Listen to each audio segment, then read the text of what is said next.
आपका प्रश्न है कि मैंने आदि भौतिक जो दुख था उसमें दो भेद किए, एक न्याय से मिलने वाला, एक अन्याय से मिलने वाला। तो आपका प्रश्न है क्या तीनों में इस तरह के भेद बनेंगे? जी हाँ, तीनों में भेद बनेंगे। जहां जहां हमारी गलती से हमको दुख आएगा वो सब न्यायपूर्वक होगा, वो सब कर्मों का फल होगा। जितने आध्यात्मिक दुख हैं वो तो अधिकतर सब हमारी ही गलती के परिणाम है। हमारी गलती से ही दुख आ रहा है ना। तो हमने गलती की, ये हमने कर्म किया और दुख आया, ये उसका फल है। तो आध्यात्मिक दुख तो पूरा पूरा ही कर्म फल है। ठीक है।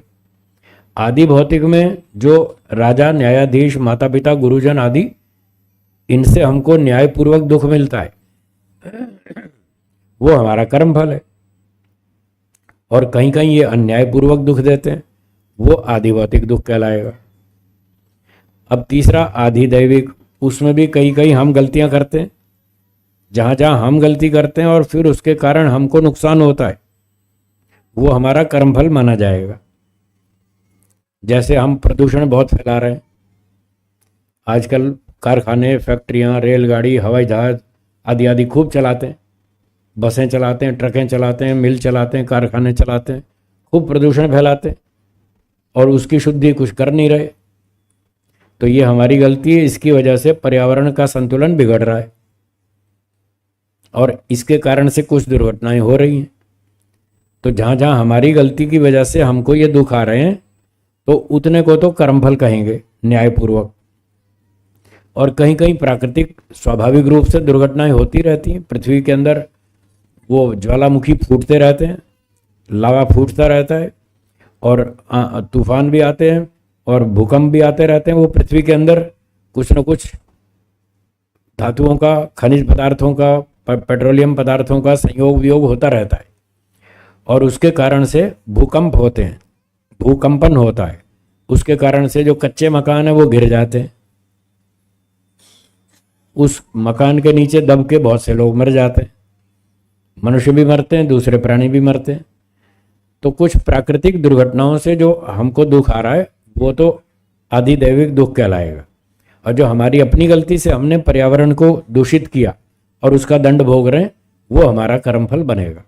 तो ऐसे तीनों में मतलब दो में तो दो दो भेद बनेंगे, एक में एक ही बनेगा। हम जो भी कर रहे हैं अपने साथ, वो तो हमारा ही कर्मफल है, उसमें तो अन्याय वाला कुछ पक्ष बन नहीं रहा। बाकी दो में दो दो भाग बन जाएंगे। हाँ जी, बचना तो हम दोनों से चाहते हैं, बचना तो हम दोनों से चाहते हैं। जो न्यायपूर्वक मिलता है वो भी दुख कहाँ भोगना चाहते हैं। जब बच्चे स्कूल होमवर्क नहीं करते और स्कूल जाते हैं, फिर टीचर पूछते हैं होमवर्क किया? नहीं किया, हाथ आगे करो, अभी डंडा मारूंगा। तो न्यायपूर्वक है ना, दंड तो मिलना चाहिए ना। बच्चे ने काम नहीं किया, पढ़ाई नहीं की, होमवर्क कंप्लीट नहीं किया, तो दंड तो मिलना चाहिए, वो तो न्यायपूर्वक है। पर वो भी बेचारा भोगना तो नहीं चाहता। भोगना तो पड़ेगा, गलती की है तो दंड तो मिलेगा, माफी नहीं है। माफ कर देंगे तो वो सुधरेगा ही नहीं। दंड के बिना कोई सुधरता नहीं, इसीलिए ईश्वर भी दंड देता है, वो भी नहीं छोड़ता। मनुष्य लोगों ने इसीलिए व्यवस्था बनाई दंड की कि दंड नहीं देंगे तो कोई सुधरेगा ही नहीं, गलतियां चालू ही रहेंगी। अब लोगों को सुधारना जरूरी है, अगर सुधारेंगे नहीं तो ये और बिगड़ेंगे, न जिएंगे न जीने देंगे, सबको परेशान करेंगे। तो सबको न्यायपूर्वक सुखपूर्वक जीने का अधिकार है, इसलिए दूसरे लोग उनको तंग न करें, परेशान न करें, तो उनको दंड देकर सुधारना जरूरी है। तो दंड तो देना ही पड़ेगा, भोगना चाहे चाहो चाहे मत चाहो, दंड तो मिलेगा।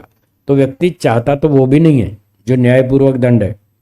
भाई आप पीछे जाके बैठो, ये जी किसका बच्चा है, संभालो इसको, बीच में बाधा डालता है।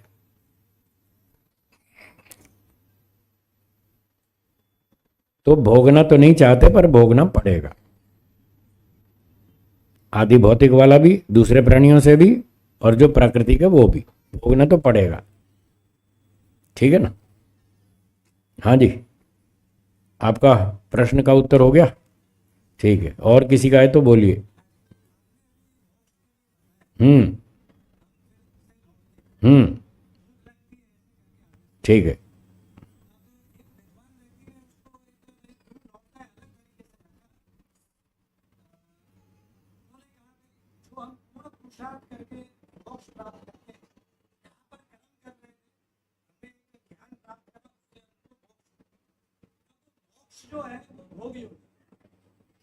ठीक है।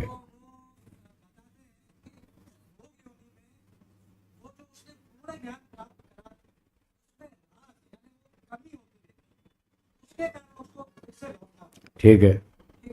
हाँ, ये ठीक है। जो हम कर्म करेंगे उसका फल भोगेंगे। तो जैसे जैसे फल भोगते जाएंगे उतना उतना कर्म खाली होता जाएगा। मान लीजिए आपने 300 रुपये का भोजन खरीद लिया, 300 रुपये का पेमेंट कर दी, 300 रुपये का भोजन इतना सारा मिल गया। अब आप थोड़ा थोड़ा खा रहे हैं, तो खाते खाते आखिर तो खत्म हो ही जाएगा ना।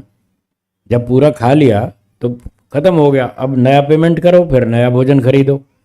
तो ऐसे ही मोक्ष के लिए जो हमने कर्म किए थे उसका 31 नील आदि आदि वर्षों तक हम उसका फल भोग रहे, उसका फल खा रहे हैं। जब जब पूरा टाइम खत्म हो जाएगा तो हमने पूरा फल भोग लिया, तो फिर ईश्वर कहेगा जाओ दोबारा नए कर्म करो, फिर नई पेमेंट करो, फिर दोबारा नया मोक्ष देंगे।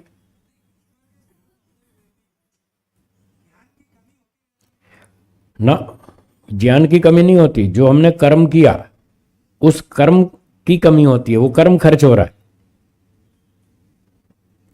हमने मान लो 2 लाख कर्म किए निष्काम कर्म, और वो किए ज्ञान से, ज्ञान आधार है उसका। निष्काम कर्म का आधार है शुद्ध ज्ञान, तत्व ज्ञान। उस तत्व ज्ञान से हमने 2 लाख निष्काम कर्म किए और ईश्वर की उपासना की, उससे प्रार्थना की कि भाई हमको ये दुखों से छुड़ा दो, अब हम और जन्म लेना नहीं चाहते। हमको समझ में आ गई दुनिया, यहाँ जो भी जन्म लेता है सारे दुखी हैं। कुत्रापि कोपि सुखी ना, ये सांख्य दर्शन में लिखा है। आगे एक सूत्र आने वाला है, दुनिया में एक भी व्यक्ति पूरा सुखी नहीं है, कोई ना कोई दुख आता ही रहता है। तो जब हमने भगवान से प्रार्थना की, तत्व ज्ञान प्राप्त कर लिया, निष्काम कर्म किया, परोपकार किया, सेवा की और प्रार्थना की कि बस अब अगला जन्म नहीं चाहिए, तो भगवान ने ठीक है दे दिया मोक्ष।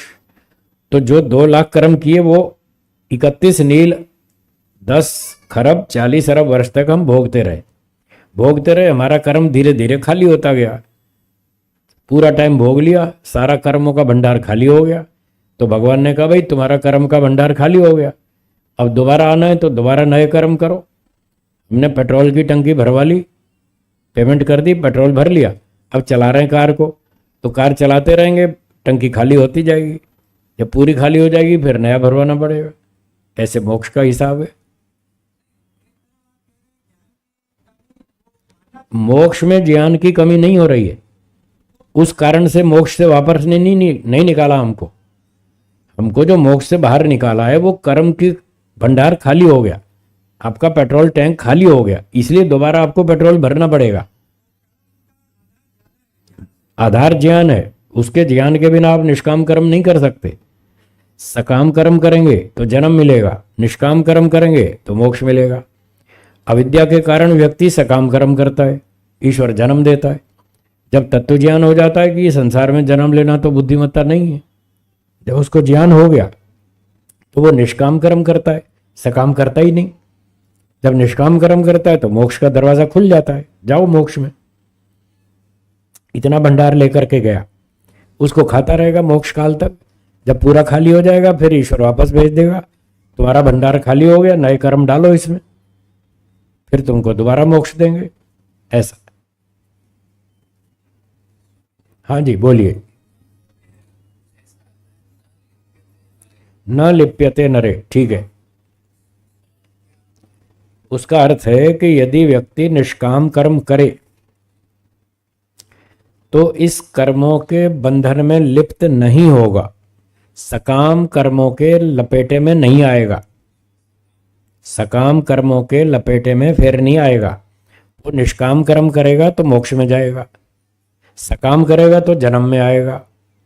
अब इस कर्म के बंधन से बचने का दूसरा कोई उपाय नहीं है, ये लिखा है इस मंत्र में। दूसरा कोई उपाय नहीं है। इतो अन्यथा न अस्ति, कर्म के बंधन से बचने का इसके अलावा दूसरा कोई उपाय नहीं है। निष्काम कर्म करो और मोक्ष में जाओ। जब आप निष्काम कर्म करेंगे तब आपको कर्म नहीं बांधेगा, हाँ, फिर आपकी मुक्ति हो जाएगी। ये उसका अर्थ है। बोलिए।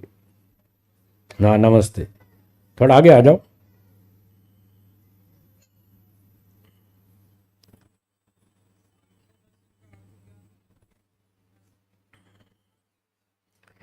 दर्शन का अर्थ है सूक्ष्म विद्या, जिससे कुछ गहरी बातें देखी जाएं, जानी जाएं, समझी जाएं, उसको कहते हैं दर्शन।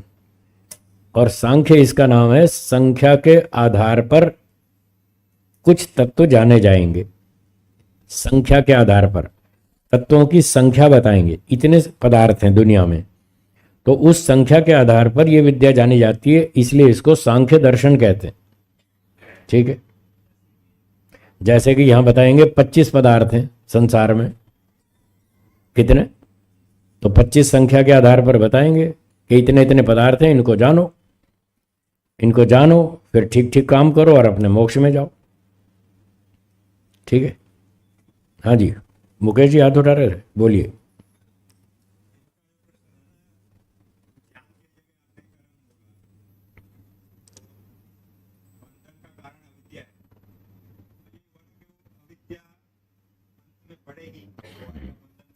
अविद्या जो बढ़ेगी, फिर अविद्या से क्या होगा? कर्म होगा, सकाम कर्म होगा। सकाम कर्म का फल फिर जन्म है। अविद्या कारण है, उसका परिणाम क्या है? अविद्या से क्या होगा? सकाम कर्म होंगे। सकाम कर्म से फिर जन्म मिलेगा। इधर फिर विद्या, अविद्या से उल्टा विद्या, तत्व ज्ञान। तत्व ज्ञान से क्या होगा? उससे निष्काम कर्म होंगे। निष्काम कर्म से फिर मोक्ष मिलेगा। ऐसी सिमिट्री है। हाँ जी, बोलिए।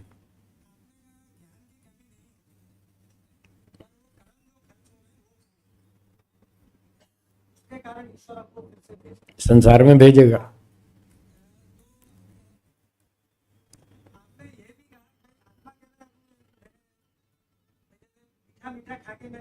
थक जाएगा। ठीक ठीक। हाँ, वो ये कह रहे हैं ज्ञान के कारण वो वापस नहीं आ रहा। ज्ञान खत्म हो गया इसलिए वापस आना चाहता हूं, ऐसा नहीं है। ऐसा नहीं कह रहा हूं मैं। कर्म खत्म हो गया इसलिए ईश्वर कहता है भाई तुमने जितने टंकी में पेट्रोल डाला था वो सारा खाली हो गया, आगे और घूमना है तो पेट्रोल डालो। तो तुमने जो कर्म डाले थे मोक्ष में वो सारा फल खत्म हो गया। तुमको और मोक्ष में रहना है तो नए कर्म डालो इसमें। तो नए कर्म कहाँ करोगे?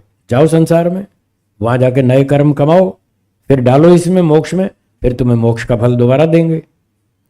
दूसरी बात, ये एक संयोग की बात है कि जीवात्मा मुक्ति का आनंद भोग भोग के एक दिन थक जाएगा। इधर से उसका कर्म भंडार भी खाली हो गया, और कोइंसिडेंस ये हुआ कि उसको आनंद भोगने की क्षमता भी पूरी हो गई, आगे वो भोग ही नहीं सकता। तो दोनों बातें संयोगवश इकट्ठी हो गई। तो ईश्वर ने कहा भाई अब तुम भोग भी नहीं सकते ज्यादा आनंद, तुम्हारी तृप्ति की सीमा आ गई है और तुम्हारा कर्म भंडार भी खत्म हो गया है, इसलिए तुम जाओ, थोड़ा चेंज भी हो जाएगा, दोनों काम हो जाएंगे। नए कर्म कमाओ, संसार में जाओ, परिवर्तन आ जाएगा, फिर तुम अपना मोक्ष में आ जाना दोबारा। ज्ञान की कमी नहीं हुई। मुक्ति में जब तक है उसका ज्ञान कम नहीं होगा, मुक्ति में तो आनंद में रहेगा। जैसे ही संसार में आएगा, शरीर धारण करेगा, अब यहां से मिथ्या ज्ञान दोबारा पैदा होगा। वहां कोई ज्ञान कम नहीं होगा। प्रकृति के संपर्क में आने पर मिथ्या ज्ञान उत्पन्न होगा। प्रकृति में 3 पार्टिकल्स हैं, एक सत्वगुण, एक रजोगुण, एक तमोगुण। सत्वगुण तो इसको अच्छी विचार देगा, वो अच्छा है, शुद्ध है। पर रजोगुण वो चंचल है, वो उसमें अपना प्रभाव डालेगा, उसकी बुद्धि खराब करेगा। तमोगुण उसका भी बाप है, वो उसके और ज्यादा खराब है। वो उसकी बुद्धि भड़काएगा कि तू अपना खाओ पियो मजा करो, तुमने ठेका लिया दूसरे की सेवा करने का, तुम क्यों सेवा करते हो? अपना खाओ पियो मजा करो, लूटो झपटो, दुनिया का गला काटो, और अपना मजा करो। ये तमोगुण उसकी बुद्धि खराब करेगा। अब यहाँ से अविद्या पैदा होगी और अब वो फिर घोटाले शुरू करेगा। जितने घोटाले करेगा उसका दंड फिर उसको बार बार जन्म लेना पड़ेगा। तो इस प्रकार से वो संसार में आकर फिर अविद्या से ग्रस्त होता है। मुक्ति में ज्ञान कम नहीं होता है, मुक्ति में ज्ञान पूरा रहता है। जैसे ही संसार में आता है, प्रकृति से कनेक्ट होता है, यहां से गड़बड़ शुरू होती है। अब इस गड़बड़ को दूर करने के लिए फिर उसको तपस्या करनी पड़ती है। फिर शास्त्र पढ़ो, फिर तपस्या करो, ध्यान करो, साधना करो, अनुशासन में रहो, तो धीरे धीरे फिर उसका स्तर अच्छा होता है, तत्व ज्ञान बढ़ता जाता है, कर्म भी अच्छे बढ़ते जाते हैं, निष्काम कर्म बढ़ते जाते हैं। फिर 2 लाख इकट्ठे हो जाएंगे, फिर उसको मुक्ति हो जाएगी। ऐसा चक्कर चलता है। ठीक है, और बोलिए। हाँ हाँ, 0 से चलेगी जी।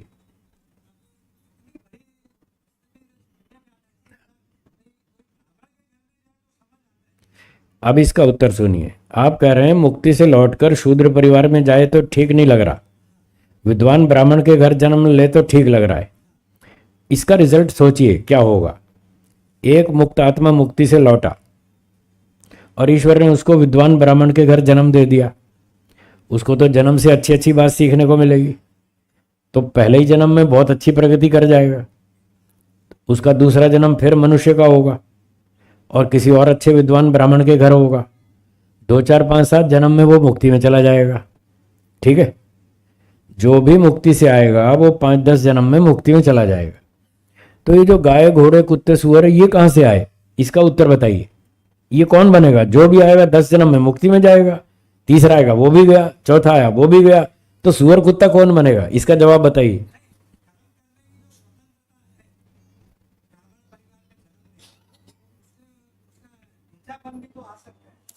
अर्थात आप ये मानते हैं कि ब्राह्मण के घर जन्म के भी नीचे उतर सकता है, जन्म लेकर के भी उतर सकता है ना? क्यों उतरेगा? ब्राह्मण के यहाँ तो ऊंची विद्या मिलेगी उसको। फिर आपका वो बात स्थापित, वो सिद्धांत बनाने का लाभ क्या रहा कि मुक्ति से आकर तो ऊंचे घर में जन्म मिलना चाहिए। फिर ऊंचे घर में क्यों मिलना चाहिए? अगर स्वतंत्रता आप स्वीकार करते हैं तो शूद्र के घर में भी मिलना चाहिए। अगर ब्राह्मण के घर मिलेगा तो फिर नीचे नहीं आने का, फिर तो नीचे आने के चांसेस तो 1% भी नहीं है। फिर तो ऊपर ही उठेगा ना। ब्राह्मण के घर जाके तो ऊंचे ही उठना चाहिए, नीचे क्यों आना चाहिए? नीचे तो तब आए जब आस पड़ोस बेकार था हो, तब तो नीचे आने की संभावना है। इस पर चिंतन कीजिएगा। मैंने लंबा चिंतन किया। ये जितने पक्ष आप सोचते हैं ना, आपसे 10 गुने में पहले सोच चुका हूं। आपसे 10 गुना 20 गुना ज्यादा तैयारी करके आता हूं। मैं जब विद्या पढ़ाता हूं विद्यार्थियों को गुरुकुलों में और अपनी साधना करता हूं, तो मैं ये सारे प्रश्न सोचता हूं कि मैंने जो ये विचार किया, सामने वाला व्यक्ति इस पर यह आपत्ति उठा सकता है। अगर यह आपत्ति उठाएगा तो इसका क्या उत्तर है? अगर ये प्रश्न उठाएगा तो इसका क्या उत्तर है? तो आप जितने प्रश्न उठाते हैं उससे 20 गुना मैं पहले से तैयार करके आता हूं। मेरे पास सारे तैयार। आप मुझसे नहीं जीत पाएंगे, ध्यान रखना। मैं बहुत तैयारी करके आता हूं। हाँ बोलिए प्रफुल्ल जी, कुछ कह रहे हैं? हैं? योनि? हाँ वो मैंने छोड़ दिया। भोग योनि नहीं है, वो योनि नहीं है। उसको योनि शब्द से नहीं कहना चाहिए, ये कहना चाहिए वो भोग, फल भोगने का अवसर है। ये शब्द ठीक है। मोक्ष काल अपने शुभ कर्मों का फल भोगने का अवसर है, ये शब्द ठीक है। हाँ जी, आज बस पहले ही सूत्र तक चलना, आगे नहीं चलना। बोलो बोलो शंका बोलो।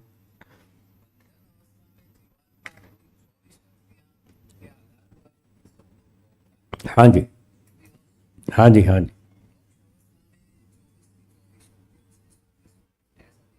हाँ हाँ, वहां तो दुख तो भोगना है ही नहीं ना।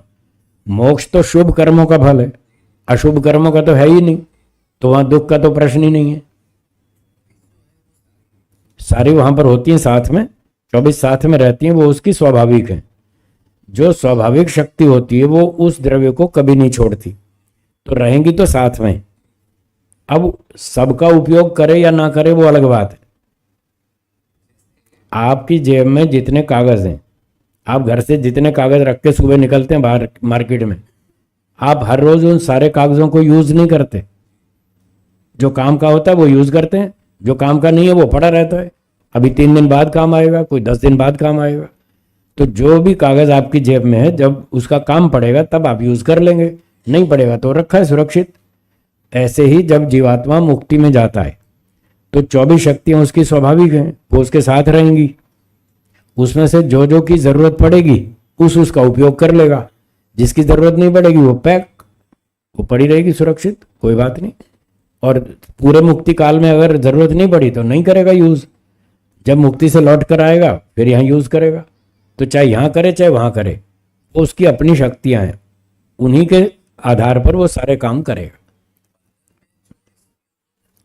बंधन में तो लगता है सारी हो जाती, बंधन में तो सारी हो जाती है, मोक्ष में शायद कुछ नहीं भी होती होंगी, ऐसा लगता है। हाँ जी प्रफुल्ल जी बोलिए। हो गया, चलो आप बोलिए। यस,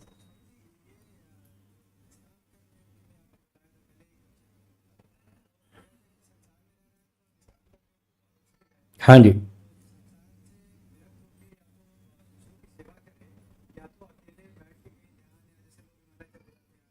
ठीक है,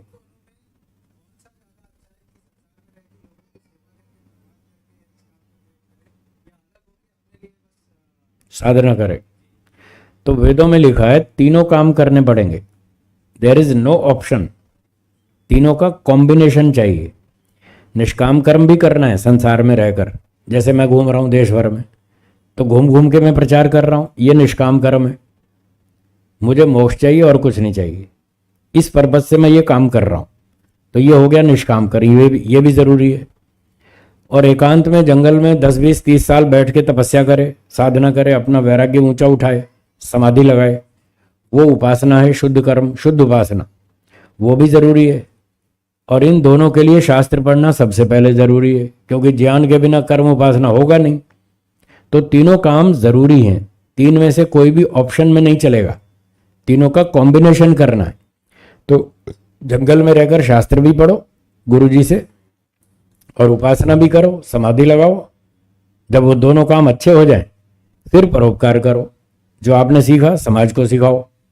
तो तीनों करने पड़ेंगे, तब जाके मोक्ष होगा। अकेले ज्ञान से नहीं होगा, अकेले कर्म से नहीं होगा, अकेली उपासना से नहीं होगा, तीनों चाहिए। जी हाँ बोलिए। जी नमस्ते।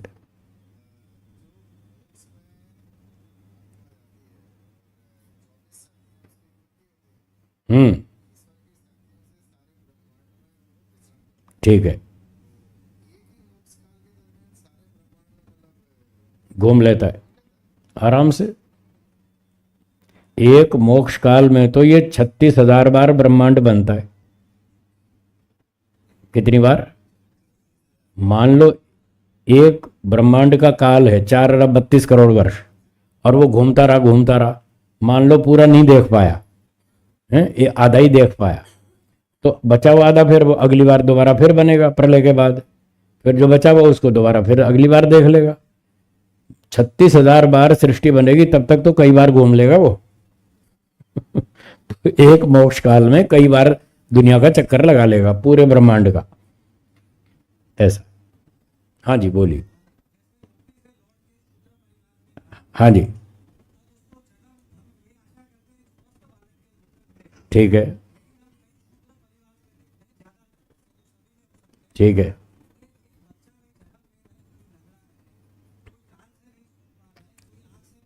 ठीक है।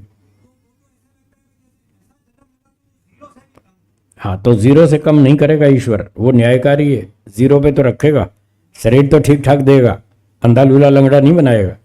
शूद्र परिवार देगा, लेबर क्लास में जन्म देगा, पर लंगड़ा लूला नहीं बनाएगा, वो तो फिर अन्याय होगा। हम्म, जी जी,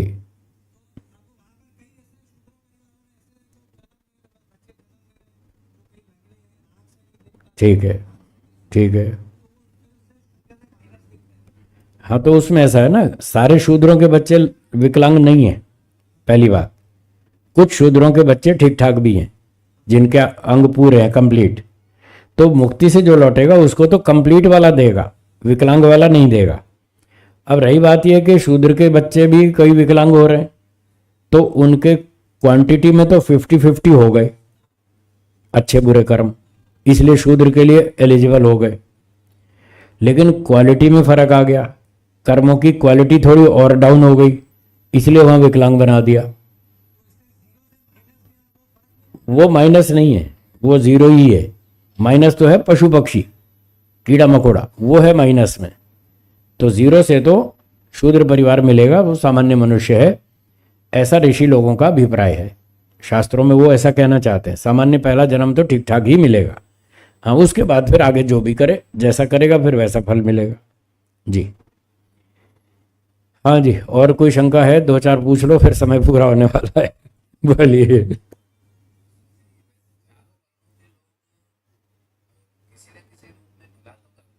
करते हैं, काम करता है। हाँ जी, हाँ जी, ठीक है, ठीक है। कौन? हाँ, योग मार्ग वाले, ठीक है, ठीक है, ठीक है। जो योगी है, जो योगी है, जो निष्काम कर्म करता है, जिसको सांसारिक धन सम्मान की इच्छा नहीं है, जिसको मोक्ष का ही एक लक्ष्य है, वो सबसे बड़ा उपकार करता है। जी हाँ, महर्षि दयानंद जी इसका एक प्रमाण है। महर्षि दयानंद सरस्वती जी ने आर्य समाज की स्थापना की, वेदों का भाष्य किया और समाज को कुछ सही दिशा दिखाई। आज उनके जन्म को 200 वर्ष पूरे हो रहे हैं। तो इतने वर्षों में जो काम महर्षि दयानंद जी कर गए, थोड़े से दिनों में 8-10 साल ही काम कर पाए। वो प्रचार के लिए ज़्यादा समय नहीं मिला उनको। वो 10 साल में जितना काम कर गए उतना 200 साल में नहीं हो पा रहा, दूसरे लोग नहीं कर पा रहे। तो इससे पता चल रहा है ना कि योगी व्यक्ति जो काम करता है उसकी क्वालिटी और उसका प्रभाव बहुत दूर तक होता है, और इतने सारे लोग मिलकर के भी उतना काम नहीं कर पा रहे। इससे सिद्ध हुआ कि उसका काम सबसे ऊंचा है। और दूसरी बात यह भी है कि एक तो होता है प्रवचन, प्रवचन का प्रभाव होता है, और एक होता है आचरण, उसका भी प्रभाव होता है। दो में से किसका प्रभाव अधिक होता है, प्रवचन का या आचरण का? तो आचरण में योगी सबसे ऊपर है, उसके बराबर किसी का भी आचरण नहीं है। उसको जो तत्व ज्ञान है, जो उसको वैराग्य है, जो उसमें निष्पक्षता है, पक्षपात रहितता है, जो सर्वहित की बात करता है, इतना लेवल किसी का भी नहीं है। तो उसका स्तर सबसे ऊंचा होता है, इसलिए उसके आचरण का प्रभाव जनता पे अधिक पड़ता है और उससे जिन लोगों में परिवर्तन अधिक आता है। शाब्दिक प्रवचन वाले से थोड़ी देर अच्छा लगता है कि हाँ जी प्रवचन बहुत अच्छा था, पर आचरण तो ठीक नहीं था। जब आचरण देखते हैं तो सारा प्रभाव खत्म हो जाता है। इसलिए योगी का काम सबसे ऊपर होता है, दूर तक प्रभावशाली होता है, उसका प्रभाव बहुत अधिक होता है, उससे समाज में, देश में परिवर्तन बहुत अधिक आता है, इसलिए उसका पहला नंबर। जी बोलिए।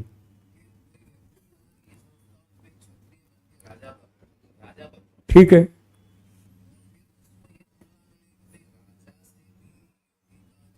स्तर है। हाँ जी,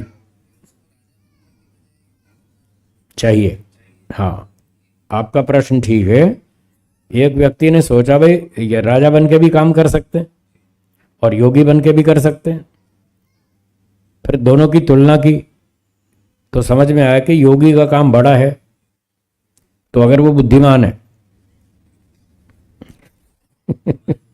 अगर वो बुद्धिमान है तो ऊंची चीज प्राप्त करनी चाहिए, छोटी क्यों?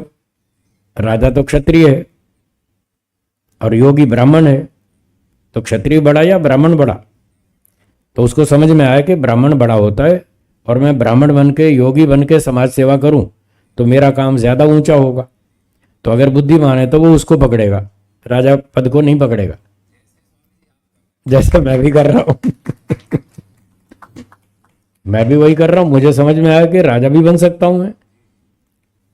अब सीएम योगी जी यूपी के सीएम बन सकते हैं, मैं भी तो बन सकता हूं। पर मैंने वो स्वीकार नहीं किया। राजा बनकर काम करना उतना ऊंचा नहीं है जितना योगी बनकर के काम करना ज्यादा ऊंचा है, इसलिए मैंने इसको स्वीकार किया। महर्षि दयानंद जी भी राजा बन सकते थे, उन्होंने वो पद स्वीकार नहीं किया, उन्होंने ब्राह्मण योगी बन करके काम किया। और इतिहास में बताया कि जितने बहुत सारे राजा थे वो राजगद्दी पर बैठे, काम भी किया, और उसके बाद उनको समझ में आया कि राजगद्दी तो छोटी है, उन्होंने राजगद्दी छोड़ दी। राजपुत्र तत्वोपदेशात, सांख्य दर्शन में एक सूत्र आएगा, पहले कथा आपने सुन रखी है कि तत्व का ज्ञान होने से राजा लोग भी गद्दी छोड़ के वैराग्य प्राप्त कर लेते।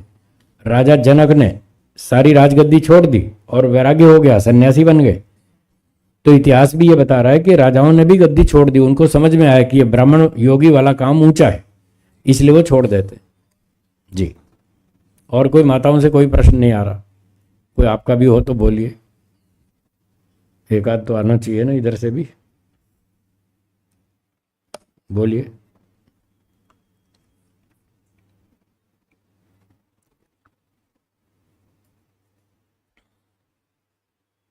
हाँ बोलिए, थोड़ा जोर से बोलेंगे, मुझे सुनाई तो दे, या तो आगे आ जाओ।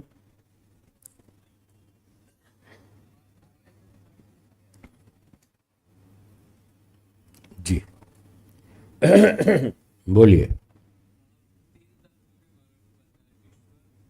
आत्मा, प्रकृति, ठीक है।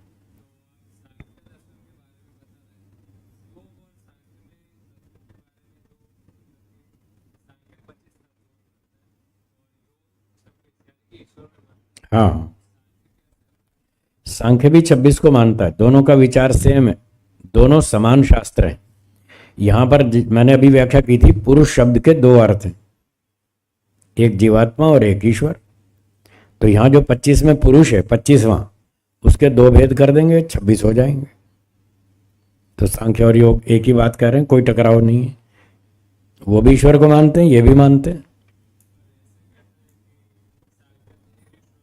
ये अनाड़ी लोग ऐसा बोलते हैं कि सांख्यकार नास्तिक है, वो उनको सांख्य दर्शन पढ़ना ही नहीं आता।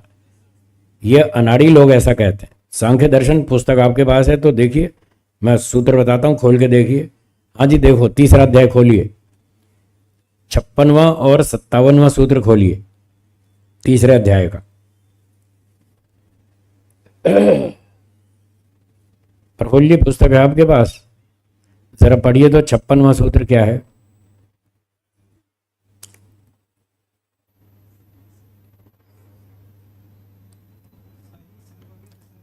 स ही सर्ववित सर्वकर्ता, स वह ही निश्चय से सर्ववित है और सर्वकर्ता है। सर्ववित का अर्थ है सर्वज्ञ, और सर्वकर्ता का मतलब सर्वशक्तिमान, सारे काम करता है। अब बताइए ये लक्षण किस पर लागू होता है? जीव पर लागू होता है। जीव सर्वज्ञ है, जीव सर्वशक्तिमान है, ये लक्षण किस पे लागू हो रहा है? अब ये सांख्य का सूत्र है, कपिल मुनि जी का लिखा हुआ है, मेरा लिखा हुआ नहीं है। फिर भी इतने नालायक लोग हैं जो कहते हैं वो सांख्यकार नास्तिक है, तो वो अनाड़ी लोग हैं, उनको पढ़ना नहीं आता। इससे अगला सूत्र देखिए, 57वां, ईदृशेश्वर सिद्धि सिद्धा, ये 57वां सूत्र है। जैसा सर्वज्ञ सर्वशक्तिमान ईश्वर हमने अभी बताया 56वें सूत्र में, ईदृश ऐसा, ईश्वर सिद्धि ऐसे ईश्वर की सत्ता, सिद्धा सिद्ध है। किसी में दम हो तो खंडन करके दिखाए, कितने चैलेंज की भाषा बोल रहे हैं कपिल मुनि जी। ऐसे ईश्वर की सत्ता सिद्ध है, किसी में हिम्मत हो तो खंडन करके दिखाओ। एक भी सामने नहीं आया खंडन करने। तो बताइए सांख्यकार आस्तिक है या नास्तिक है ना आस्तिक? हाँ पूछा आपने, मैंने उत्तर दे दिया कि सांख्यकार आस्तिक है। जो लोग इतने स्पष्ट सूत्र होने पर भी सांख्यकार को नास्तिक कहें तो इसका अर्थ है उनमें बुद्धि नहीं है, उनको सांख्य दर्शन पढ़ना नहीं आता। तो अपनी बुद्धि ठीक करो, सांख्य दर्शन पढ़ना सीखो, इतने साफ शब्द हैं। और बहुत सारे सूत्र हैं, मैंने तो दो ही बताए आपको, और बहुत सारे। जी हाँ बोलिए। तुलना किया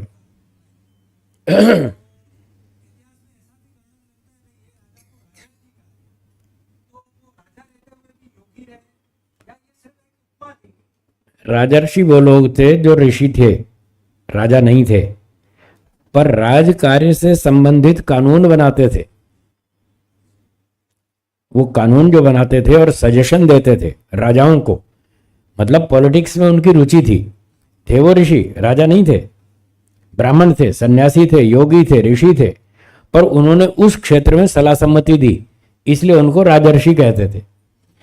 और जो परमात्मा, बंधन, मुक्ति, अध्यात्म की ज्यादा रुचि रखते थे, उनको ब्रह्मर्षि कहते थे। वो ब्रह्म विद्या में एक्सपर्ट थे, ये राज प्रशासन में एक्सपर्ट थे। इस कारण से उनका नाम राजर्षि और ब्रह्मर्षि था। बाकी वो राजा नहीं थे, राजा नहीं थे। वो ब्रह्म जो राजा में सहयोग देते थे वो राजर्षि कहलाएंगे। फिर वेद व्यास जी ने पहले तो राज कार्य में थोड़ा सहयोग दिया, बाद में उन्होंने छोड़ दिया, फिर वो अध्यात्म में चले गए, पूरे उसी में चले गए, फिर वो ब्रह्मर्षि बन गए। जी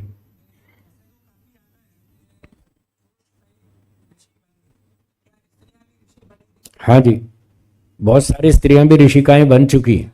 उन्होंने भी समाधि लगाई, वैराग्य प्राप्त किया, संन्यास लिया, वेदों का भाष्य किया, प्रचार किया। महिलाओं ने भी किया, उनको भी पूरा अधिकार है मोक्ष में जाने का। स्त्रियों को भी है, पुरुषों को भी है। ऋषि पद प्राप्त किया, यस, उनका इतिहास में नाम आता है, ये ऋषिकाएं थी, ऋषि पद प्राप्त किया उन्होंने। वो ऋषि पद पर नहीं थी, छोटी थी, लेकिन और कई दूसरी महिलाएं थी जो ऋषि पद को प्राप्त कर चुकी है, उनके नाम भी आते हैं इतिहास में। अब वो जब खोजने की बात है, वो ऋषि बनी कि नहीं बनी, विदुषियां थी, बहुत अच्छी थी, लेकिन ऋषिकाओं का नाम भी आता है। ये जहां वेद मंत्र होते हैं ना, वेद मंत्रों के ऊपर ऋषियों के नाम लिखे, जो मूल वेद है, 4 वेद, उन मंत्रों के ऊपर ऋषियों के नाम भी लिखे। उस लिस्ट को जब आप चेक करेंगे तो वहां आपको माताओं के, महिलाओं के नाम भी मिलेंगे जो ऋषि बन चुकी थी। जी हाँ बोलिए।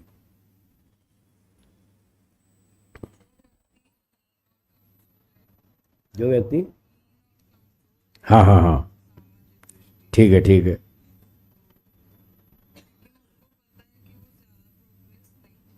ठीक है ठीक है।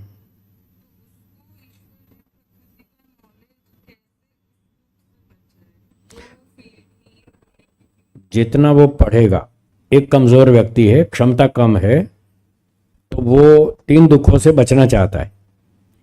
तो जितना वो शास्त्रों का अध्ययन करेगा, जितनी तपस्या करेगा, जितना वो तत्व ज्ञान प्राप्त करेगा, जितनी मात्रा में कर पाएगा, क्षमता कम है ना, तो कम कर पाएगा, तो जितना कर पाएगा उतना सुखी रहेगा, उतना दुखों से बच पाएगा।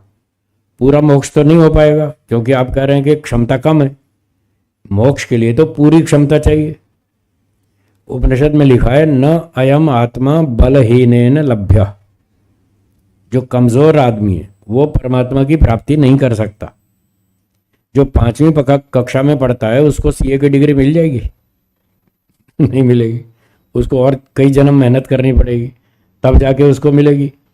तो ऐसे ही जो कमजोर है, बलहीन है, शारीरिक बल की कमी है, बुद्धि का बल कम है, विद्या का बल कम है, ईमानदारी कम है, आदि आदि, जितना भी सामर्थ्य कम है, तो वो सीधा सीधा पूरा मोक्ष में इसी जन्म में नहीं जा पाएगा। उसको जितने क्षमता है उतनी प्रगति करेगा, बाकी जो काम बच गया वो अगले जन्म में करेगा। अगले में भी पूरा नहीं हुआ तो और अगले में करेगा, 2 4 5 10 जन्म लेगा, उसका मोक्ष हो जाएगा। क्या था? हाँ हाँ ठीक है ठीक है। समाज उसको सहयोग नहीं देता, आगे आने नहीं देता, उसको ब्रेक लगाता है। हम्म। हाँ ठीक है ठीक है ठीक है ना।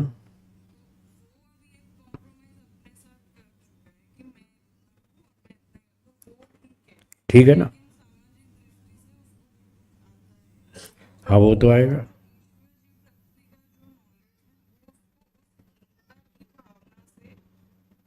ये जान कैसे बन जाएगा, कैसे बनेगा? कैसे बन जाएगा उस दुख से। हीनता का जो दुख है, ईश्वर की प्रकृति का ज्ञान से मतलब आप ये पूछना चाह रही हैं कि जो कमज़ोर है, क्षमता कम है, बुद्धि कम है, सामर्थ्य कम है, और इस कमी के कारण वो बेचारा दुखी रहता है, तो वो इस दुख से कैसे बचे? इस दुख से हाँ, ईश्वर जीव प्रकृति का ज्ञान प्राप्त करके वो इस दुख से कैसे छूटे, यही पूछ रही हैं।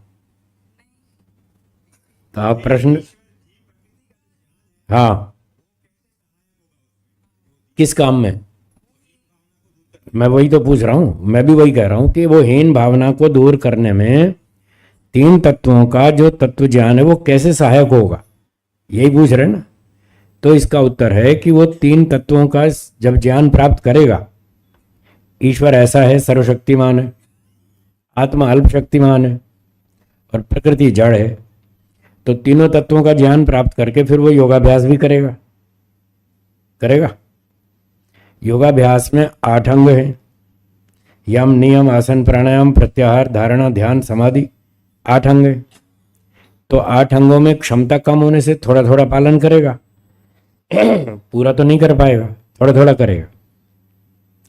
जब वो यम नियम का पालन करेगा तो इसमें दूसरा नियम कौन सा है? संतोष। तो वो संतोष का पालन करेगा कि मेरी क्षमता कम है, मेरी बुद्धि कम है, मेरे पास साधन कम है, मेरा सामर्थ्य कम है, समाज के लोग भी मुझे कम सहयोग देते हैं, तो ठीक है, जितना है सो उतना है, अब इतने में संतोष करो, बाकी अगले जन्म में करेंगे। तो इस तरह तत्वों का ज्ञान प्राप्त करके जब यम नियम का पालन करेगा, उसमें जब संतोष का पालन करेगा तो वो दुख से छूट जाएगा, वो खुश रहेगा, ठीक है भाई मेरी इतनी ताकत है तो मैं इतना ही कर सकता हूँ, बाकी अगले जन्म में करेंगे, ऐसे छूट जाएगा हीन भावना से। तो सत्य को स्वीकार करना चाहिए, जितनी क्षमता है उतना संतोष करना चाहिए, पूरी मेहनत करो, जितना फल मिले उतना में खुश रहो, ये संतोष है।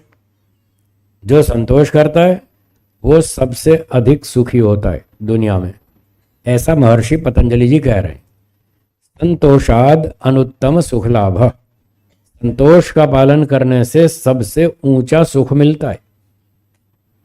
तो ये उसका उत्तर है, संतोष का पालन करे सुखी हो जाएगा और हीन भावना के दुख से बच जाएगा।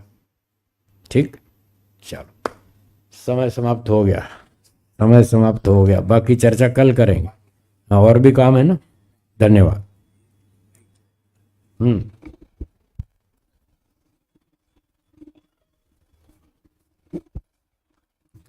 एक बार प्रचंड करतल ध्वनि से पूज्य स्वामी जी महाराज का बहुत बहुत धन्यवाद है।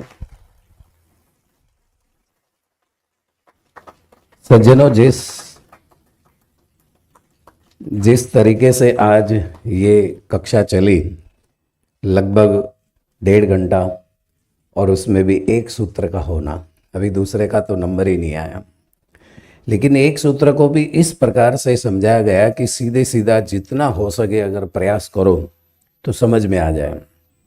ये दर्शनों की विद्या इतनी सरल नहीं है, लेकिन फिर भी जो शैली है पूज्य स्वामी जी महाराज की वो अद्भुत है, ये इनकी बहुत विशेषता है।